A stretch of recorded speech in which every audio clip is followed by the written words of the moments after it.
In May 1940, Europe watches something that should not be possible. France, the victor of the First World War. Britain, master of the seas. Belgium and the Netherlands, fortified, prepared, alert. Together, the Allies outnumber Germany. They have more soldiers, more artillery, more tanks, and France is still widely considered the strongest army on Earth. Yet in just 6 weeks, the Allied front collapses. Paris falls. The British army flees across the Channel. And France, a great power for centuries, is defeated. This is not a story of German superweapons. It is not a story of cowardice. It is a story of speed, surprise, fear, confusion, and catastrophic decisions. This is the story of how France fell. On September 1st, 1939, Germany invades Poland. 2 days later, Britain and France declare war.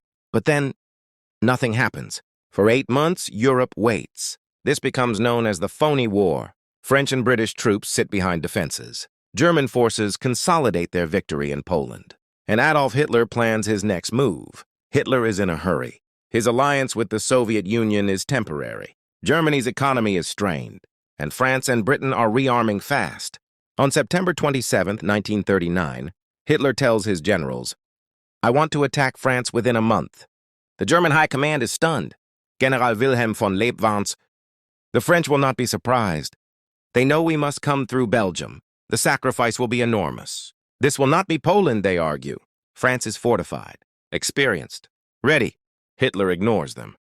The German general staff produces a cautious plan. It looks familiar. Too familiar. A main thrust through Belgium, a sweeping right wing, a replay of 1914.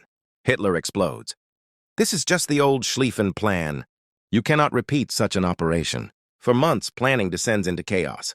The attack date is postponed 29 times. Meanwhile, one idea begins to resurface again and again. A strike through the Ardennes forest, a region the French believe is impassable to tanks. Few roads, thick forests, narrow valleys. Too risky, say the generals. But General Erich von Manstein believes otherwise. If German armor punches through the Ardennes, crosses the Meuse, and races to the Channel, the Allied armies advancing into Belgium would be cut off and destroyed. The High Command suppresses Manstein's plan. Then fate intervenes. In January 1940, a German courier plane crashes in Belgium. On board, invasion plans. Belgium alerts the Allies. Germany is forced to redesign everything. And now, Manstein's idea looks attractive. On February 24, 1940, Hitler approves the final plan. The Sichelschnitt, the sickle cut. Army Group B will invade Belgium and the Netherlands, drawing Allied armies north. Army Group A will drive through the Ardennes, cross the Meuse at Sedan, race to the English Channel. It is a gamble. German armor will advance on long exposed flanks. If the French counterattack, Germany could be destroyed. Even German commanders are horrified. General von Bock warns, "You are advancing with a 200-mile open flank, and you hope the French will do nothing?" But Hitler commits. The Allies have a plan too. Plan D. When Germany attacks, British and French armies will advance into Belgium. They will meet the Germans on the Dyle River. The Maginot Line protects France's border. Belgium is the battlefield. But there is a fatal flaw. The Ardennes is barely defended. French intelligence reports warn of German movement there. The High Command ignores them. Why? Because they believe large armored forces cannot move through the Ardennes.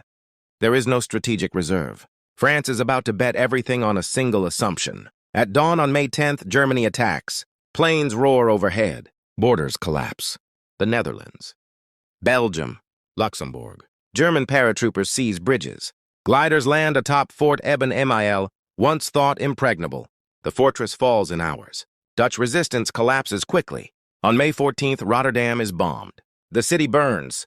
800 civilians are killed. The Dutch government surrenders the next day. In Belgium, resistance is stronger, but chaotic. Meanwhile, Allied armies move north, straight into the trap. Deep in the Ardennes, German columns grind forward. Bridges are blown. Roadblocks delay them. Traffic jams stretch 250 kilometers. One Allied airstrike could devastate them. It never comes. French commanders still believe this is a diversion. By the time they realize the truth, it is too late. On May 12th, German armor reaches the Meuse. At Sedan, at Dinant, French units begin to panic. Rumors spread. The Germans are already behind us.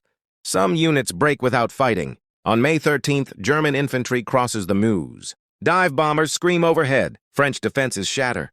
A captured French general admits, "You are much too fast for us." German tanks surge forward. Rommel, Guderian, Hoth. French counterattacks are piecemeal and uncoordinated. At Stonne, French tanks fight heroically. Captain Pierre Bellot's Char B-1 destroys 13 German tanks. But isolated brilliance cannot stop the flood. On May 20th, German tanks reach Abbeville. The Allied armies are cut in two. Over 1 million troops are trapped. The British Expeditionary Force is nearly destroyed. Part 8, Dunkirk. The Allies retreat toward the coast. Dunkirk becomes the last escape. Then, the miracle. German armor stops. Why? Fear of counterattack. Tank losses. Terrain concerns. Overconfidence. The Luftwaffe is supposed to finish the job. It fails. On May 26th, Operation Dynamo begins. Warships, fishing boats, civilian vessels. Under relentless air attack, 338,000 men are evacuated. It is a defeat, transformed into survival. But France is doomed. On June 5th, Germany launches Case Red. This time, there is no maneuver war, just collapse. French defenses crumble. Despite brave resistance, including brutal massacres of African colonial troops, the German advance is unstoppable. On June 14th, Paris falls. On June 22nd, France surrenders. The armistice is signed in the same railway carriage used in 1918. Hitler smiles. France did not lose because its soldiers were weak. It lost because it planned for the last war. It underestimated speed. It had no strategic reserve. Its command system collapsed under pressure. Germany won not with superior numbers, but with boldness, risk, and ruthless tempo. In 6 weeks, the balance of power in Europe was destroyed, and the world would burn for 5 more years. 6 weeks, one gamble, and the fall of a nation. History would never forget May 1940.